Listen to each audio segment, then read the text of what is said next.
Well, you're thinking of questions and stuff. I had the advantage of chatting to these guys earlier on, and they've all got special little stories which I think are quite interesting. I'm just going to ask each of them to do that. Laura's is one which was about the Olympics, and I'll let her tell you the story. I'm just about getting into it myself here. But it was about this semi-final, possible final. You take it from here, Laura.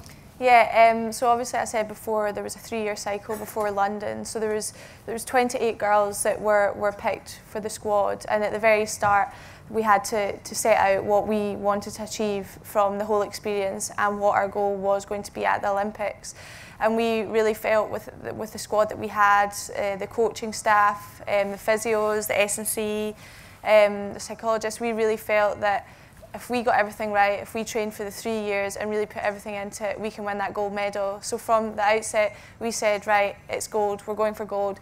We'd have a gold medal mentality, which meant that every training session we would go out, we'd make sure we would push each other to the maximum. The coach would make sure he demanded exactly what he wanted from us all, and we just knew, and we all had a focus. I think that was the biggest point, was we were all on the same wavelength. We all had a focus, and we all believed. I think that was the big thing as well. We all had to believe that we could win that gold medal, and I think where there was discussions in the room, people weren't sure initially, was it a bit kind of risky? This is the first time we'd had a centralised programme. Were we able to compete with the likes of Holland and Argentina, who have won gold medals in previous Olympic Games?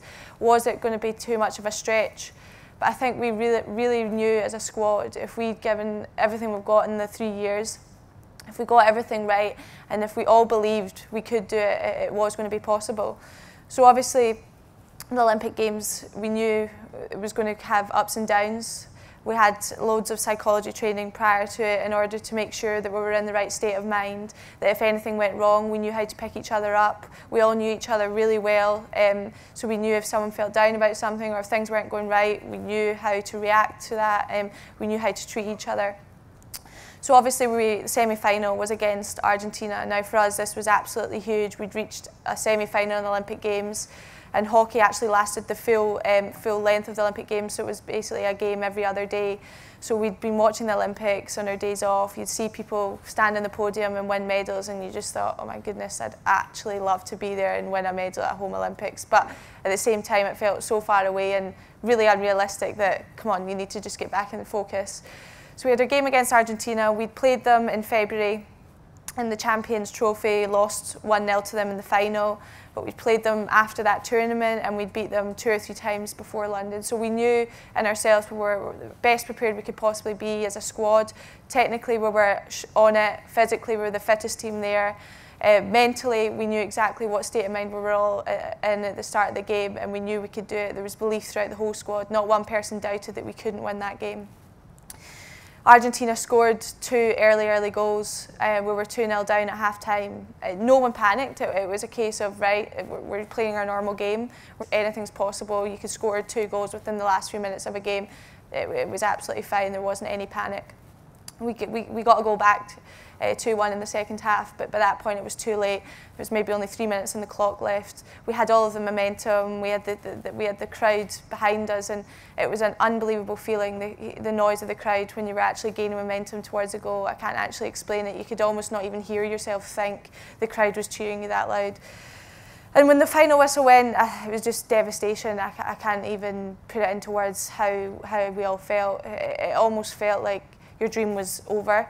You'd committed 3 years to training, you'd sacrificed loads, you'd moved to another country, you'd given up everything, and your main focus was that gold medal, and all of a sudden it was taken away from you. And I got drugs tested that night as well, just to top the whole thing off, and didn't actually get back into the village till maybe 1 or 2 in the morning. And I remember just sitting in the food hall and just almost, I just couldn't even lift my head up, couldn't speak to anyone. It was just a case of it's over, it's finished. Like all that training for what? Like we're not going to win that gold medal now.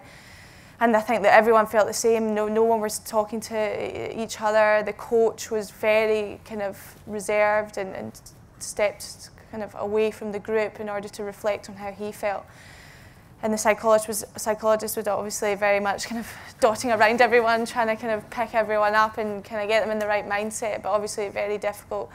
and he knew that he had to give everyone time to kind of reflect on the situation and actually see the prospect that we had a bronze medal match the day after to play. So obviously the next day was our day off, and we had pool recovery every recovery day, and people started to interact and chat and actually realise that we have a bronze medal we could win. Okay, we haven't got the gold medal that we'd set out to go for.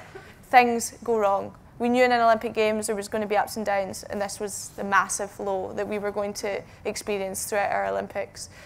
A psychologist had done loads of work with us. We knew this could happen, and I think as a squad we had to just realise that in any Olympics to win a medal is just unbelievable. Okay, our target was a gold, but the fact that we could be winning a bronze medal at an Olympic Games, let alone a home Olympics, this needed to be kind of comprehended in our heads. So that night we were a lot more upbeat. We realised that we were going to be playing New Zealand in a bronze medal match. Our track record against New Zealand was really strong. We'd beaten them plenty of times before. We knew that this was possible. If we went out, played our game, played to our potential, we knew that we could take that bronze medal. And I think it was just getting the excitement back in, the fact that we were in an Olympics playing for an Olympic medal.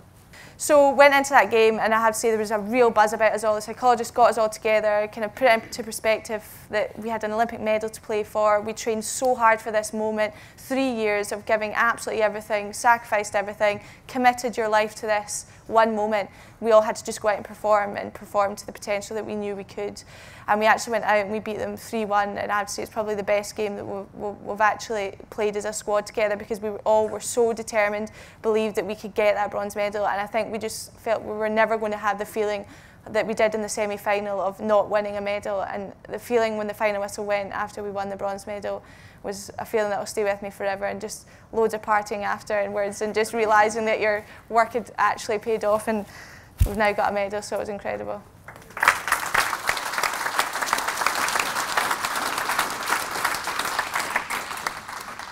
Got to ask this question. It's kind of something. Who's this psychologist?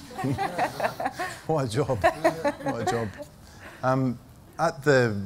We were pleased to be involved with Sport Scotland with the parade in Glasgow, and David, you've got a great story about a visit you made to a local hospital. Yeah, before the parade, we had the sort of the humbling experience of going to York Hill Hospital, and I think this thought will stay with me for the rest of my life, just to see what effect the Games actually had on the country as a whole. And I spoke to this young kid who's 6-year-old, and he just lost his below the knee from cancer, his leg, and I sort of crouched down by his wheelchair and I said, you know, what do you want to be when you grow up?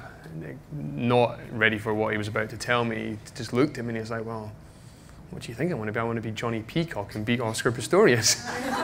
And it was like, well, yeah, I should have known that. So, and it sort of just showed, I don't think London really realised when they got the bid what effect it was really going to have on the country. And for me, that really drummed home. If a 6-year-old kid who's just lost his leg tells me he wants to be a Blade Runner, I think we can all learn. There's a message in there that we can all learn from, and certainly it's something I've taken away from that day, and it's stuck with me. And I hope one day that he does run on a track, even at any level. It's given him hope and a dream, and I think that's what we all get through life, is on dreams, and it's now given him a dream. So no, it's again, it's another powerful story. There's been a lot of them today. And Craig, you had a conversation with an Olympic champion, that Cameron van der Berg, I think it was. Yeah, basically after my semi-final, I swam pretty much exactly the same time as I did in the heats and finished 14th, top 8, getting to the finals in my event. And the dream was to compete in the Olympic final, and to fall short by a few tenths of a second was like absolutely devastating.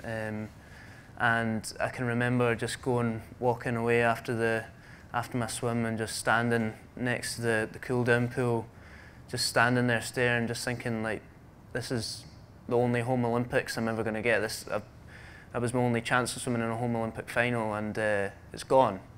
And I was so disappointed. And then I seen Cameron van der Berg, who just broke the Olympic record in the semi-final and looked favourite to win. He came over and just said, congratulations on your swim. And he was like, thanks very much. I asked how I got on, and I said that I was a bit disappointed for not getting in the final. and I said, like, he asked me what time I did. I said a minute flat, and he said, "Oh, right, okay, well, in Beijing I was in the exact same situation as you. I went 59.9 seconds and then went slightly slower in the semi-finals and didn't get through to the final, and now I'm here and I'm obviously swimming really well." And then the next day I go and watch his race live in the stands, and he goes on, breaks the world record and wins the Olympic gold medal, and it just really just made me so much more confident in how I'd actually performed at the games, and it was actually really like motivating for training just now to think that the Olympic champion and world record holder was in pretty much the exact same situation as I was in. So yeah, that was definitely a highlight of the games. That's a story that makes the hair stick up in the back of your neck, I tell you, absolutely.